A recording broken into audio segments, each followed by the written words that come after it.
Each week, we take a moment, sit down, and talk about things going on at the road in what we call the Road Detour. Well, welcome to the Road Detour, and this is a bittersweet day. It's sweet because I'm going to get to interview two of my favorite people here at the church. It's bitter because Fred and Jopy are looking to relocate to the Dallas area and to be with their kids and their family. And you guys have been here how long? How long at the church? You know, I was trying to think. Probably since about 2019. 2019? Uh-huh. And tell me how old you guys are. Fred, how old are you? I think I'm 92. 92? And And I'm Jopy? coming up on that in August. Coming up on 92 in August. And you've yes. been married how long? We were married in 54, so Well, 54, that's 6 years. You've been married It'll be 70 years. 70 years. But I met him in the 8th grade. You did. So I got to kind of raise him. You guys, one of the I guess disadvantages of this is you can't see Jopy's face when she's telling me that. She kind of winked at me when she said she met him in the 8th grade. So tell me, so y'all went to school, is it Amarillo? Am I remembering that right? Okay. that's where Amarillo. Both of you from Amarillo. We went to high school together, and we dated some, but we both dated other people, and just were good friends all through high school. And so you graduated high school and y'all weren't a thing. And when you graduated? No, I went off to girls' school. And Okay. he stayed in Amarillo to go to junior college there. And then he made his way over to OU. Okay. And when I finished up 2 years at my girls' school, I went to OU. Okay. Were you chasing him? I think I was. that was easy to catch. You guys are great. Oh. So you guys are both at OU, and when did you start dating? Well, really, Fred's the only one I dated once I got to OU. I was pretty sure by then I'd looked around in Missouri and I didn't see anybody as cute as him. So. There you go. Yeah. There you go. And you guys, so y'all dated. What was your first date? Do you remember? 70 years ago. That's a long time ago. I had a single mom and no car, Okay. so dating was a little bit of a problem for me. Okay. Okay. To have a friend and double date. Okay. Always called double date. So y'all had double dates, huh? Right. Well, and so you guys were how old when you got married? 22. Both of you were 22 when you got married? Yes. And Fred, you got a degree in architecture, is Yes, that right? That's right. And was your first practice in the Midwest City area?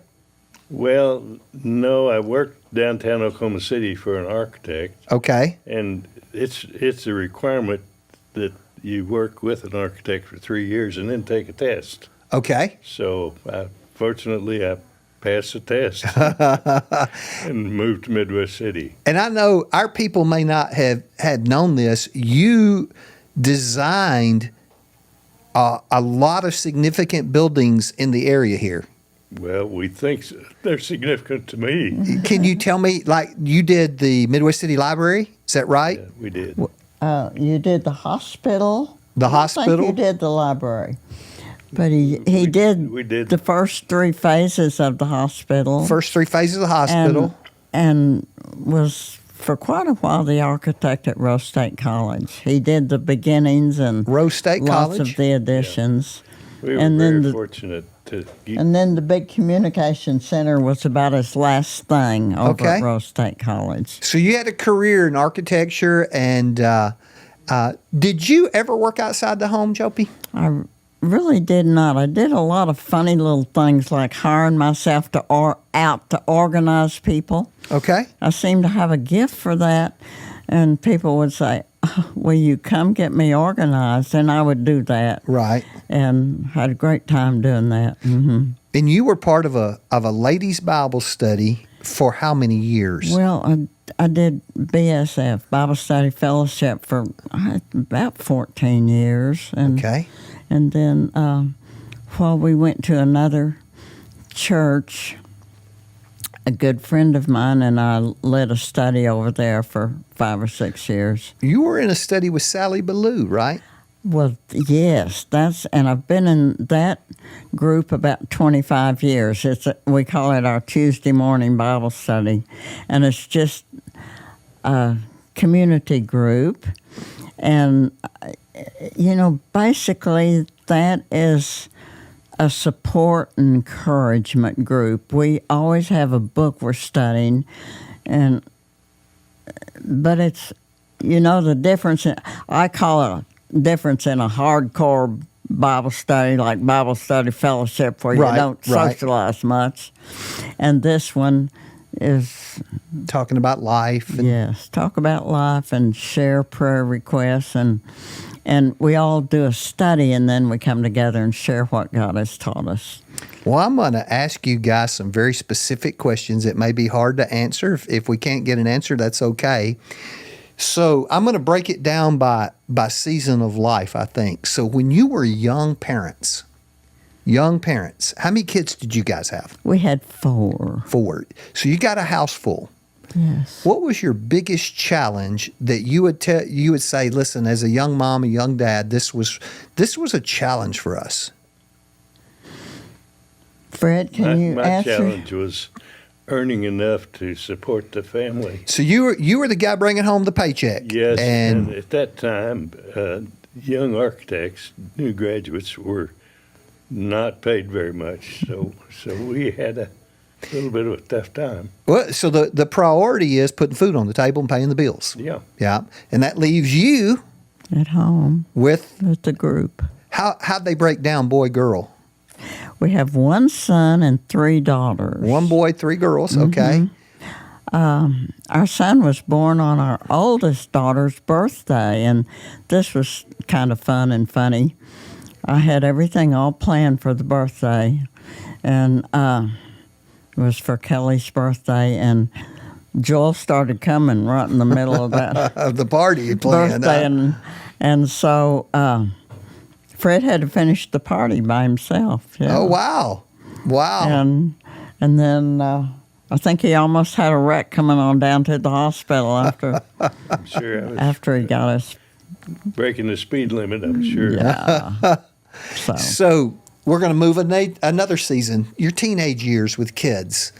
Well, yeah, I know. Hey, look, it's real. It's real for all of us. Real. What are some of the memories of parenting through the teenage years for you guys? I really, I really wanted to know their friends, and I wanted them, most of all, to know Jesus Christ as their personal Savior. And, of course, we had them in church, but we also were very involved with Young Life. Oh, wow, yeah. And we were part of the beginning of Young Life in Midwest City, and when we met once a week, Young Life met once a week, and we would haul the furniture out of our living room so we could pack those kids in. And Young Life has been a big part of all of our children's life, even into adult leadership.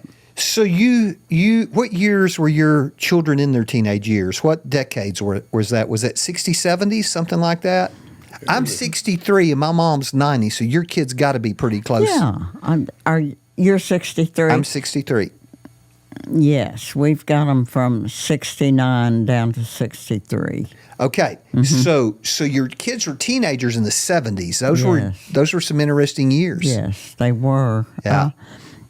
They were, the 3 girls were very involved with cheerleading and pep club, which I look back now and I think that was a good thing. They were kind of supervised and they had stuff they were responsible to do. And I was glad for that. Yeah. And we always had, we did the floats at our house. Oh, wow. And we did, homecoming floats. And we did lots of So you were activity. involved. What I keep hearing from this is y'all were very involved in the lives of your kids. I think we really were, because I feel like I still know my children's contemporaries, the ones that kind of grew up in our house. And it's so fun, they... To watch them grow up. Right. Just to still be able to visit with them and know what's going on in their life. And okay, let's move to what I think is the hardest phase of parenting, and that is adulthood.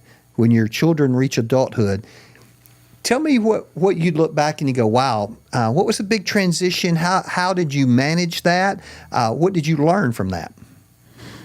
Fred, do you want to speak to that? Well, let me think about it while you speak.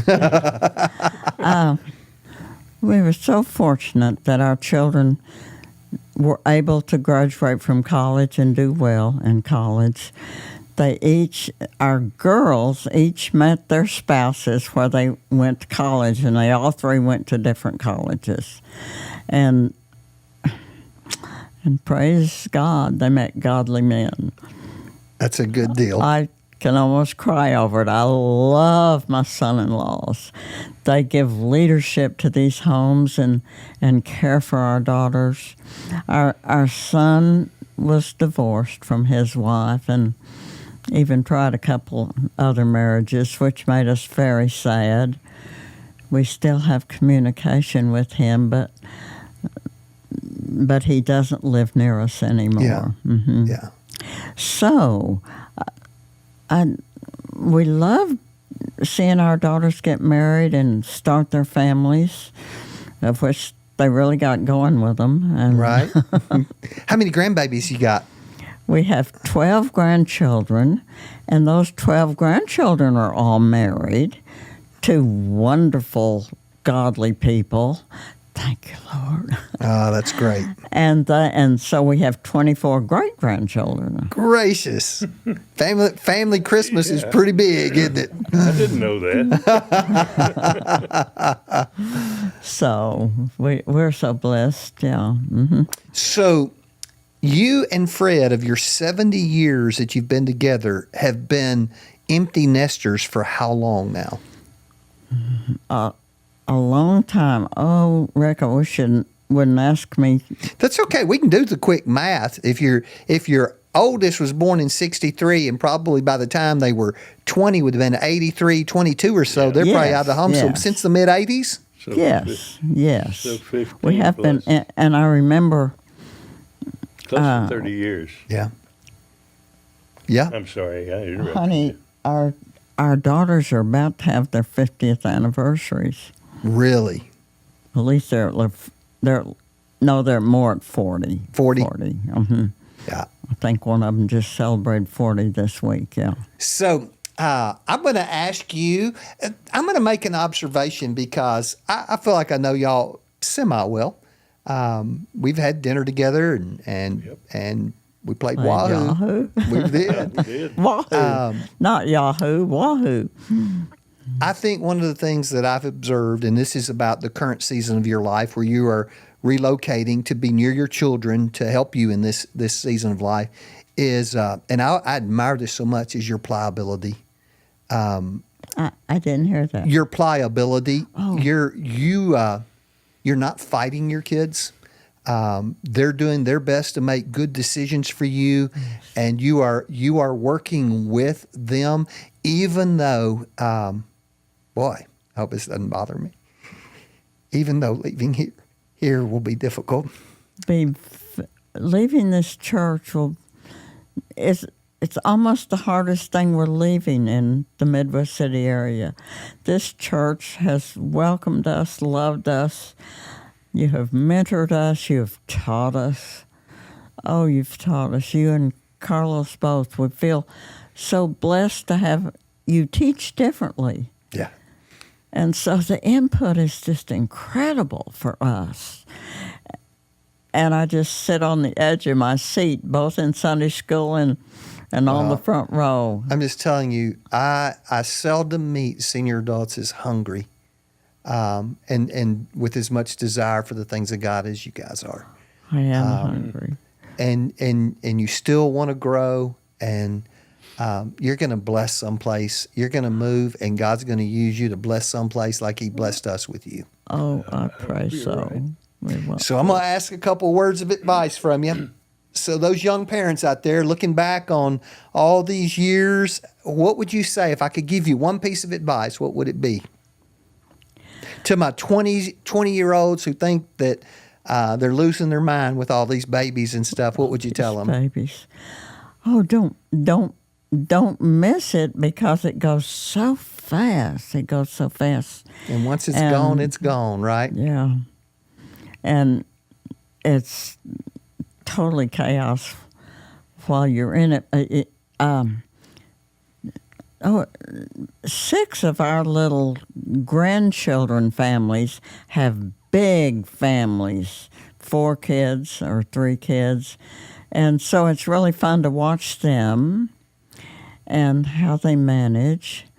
It's a different era than it was when ours were growing up, but I just marvel at how they're parenting. I have had my kids that will come and go, Dad, you took us fishing. And I did not realize what a task that was until I took my own group out. Yeah. And, I had to learn to lay my stuff down. Is that a fishing trip with the family is not a fishing trip for me. No. It's a fishing trip for the family. Right. Is that you learn very quickly that this is all about them. And if you don't learn that, it's frustration. That to be able to go, okay, I'm here for you. I'll untangle your line. I'll bait your hook. I'll help you catch a fish. And I can fish another day because this is about you.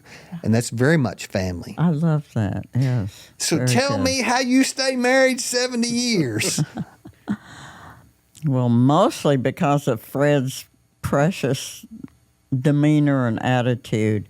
He's so kind and easy to live with. I'm kind of the volatile one. But don't believe that. But I think respect is just paramount. We have never, I don't believe we've ever said words to one another that we wished we could have taken back. Wow. And, I mean, we may have been mad about something. I don't remember what. I'm sure we have been, of course. What's normal? Right. But have never called names or said words we wished we hadn't said. And I'm thankful for that. And Fred's the leader in that. He's so kind and gentle. You have a sweet spirit, Mr. Fred. He does. He'd tell me every week how privileged he is to be here and how much he enjoys it. And I'm going to wrap this up, and I'm going to tell you bye. We'll miss you. Rick, thank you. We'll miss you. And I can't tell you how we've been blessed and fed by this church. Not only you and Carlos and Vic and Matt and everybody, but by the congregation. It's a It's sweet the most people. loving congregation I can imagine. It is a sweet, sweet people. It's wonderful. It is. Yes, it is. Go bless somebody else. Thank you. Go Rick. bless somebody else. Get to know some people. Find you a church, and do for them what you guys did for us, because it was a blessing of God to have you here. Thank you. We love you guys. Fred and Jopy will be in our services this weekend. We said goodbye last weekend because we knew a lot of people would be out of town with Memorial Day. But if you haven't gotten the chance, y'all be in the 8 o'clock service. Yes. 8 o'clock service this weekend, and we are glad you took the time to come and do this. Is it chaos at the house right now? Are y'all packing up? Oh, it's awful. I'm not suffering much, but Jopy is. Well, I'm glad you took time to come do this, because now we got a memory that lasts forever. Thank you. Thank you for the invitation. Thank you for your kindness to me and my family while you've been here. Thank you. Thank you. Go ahead, Fred. Have you been to Durango? I forgot. I did. Okay. I was took just you up gonna on that. Invite you back. sometime. Well, you're too generous, brother. You're too kind. Thank you for joining us on the Road Detour. And again, a couple of things to remind you of: a modified Memorial Day weekend service. If you're going to be gone, choose Wednesday night. That's why it's there. But on Sunday, we will only do 3 worship services, 8, 9, 15, 10:30. There will be no 11:45 service, and we're getting ready to kick off VBS. Watch our social media, and if you're here on Sunday, pick up a worship folder, give you all the summer schedule. Love you guys. We'll see you next week.